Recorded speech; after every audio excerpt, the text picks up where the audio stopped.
needs to regain the eagerness, the zest, and the certainty of its truth. We ourselves must be the first to believe in what we proclaim. We must truly believe it. We must be able to say with Paul, "But just as we have the same spirit of faith that is in accordance with Scripture, I believed, and so I spoke.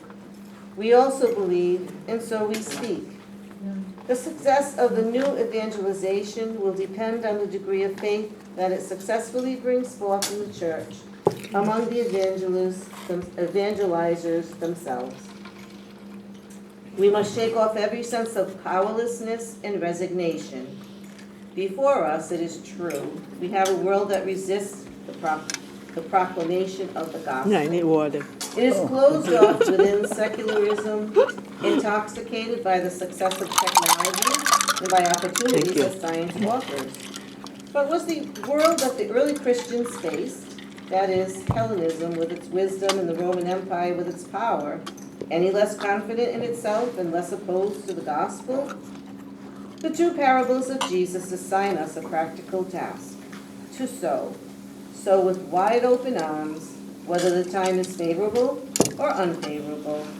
In the parable, the one who goes out to sow does not care that some seeds may end up on the road or some among thorns, and to think that that sower is, in reality, Jesus himself. The reason is that, in this case, the sower cannot know in advance which ground will prove to be good and which will be hard as asphalt or as suffocating as a weed.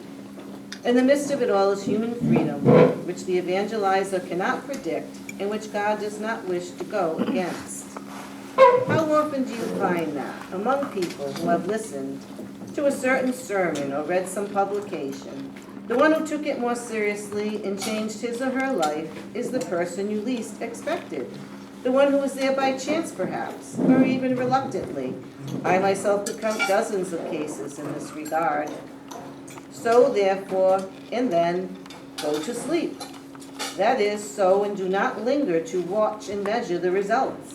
The sprouting and growth are not our business, but God's and the listeners. A great 19th century English humorist, Jerome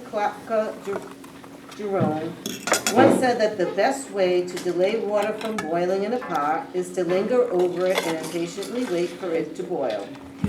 To do so is a source of uneasiness and impatience, things that Jesus does not like and never did while he was on earth.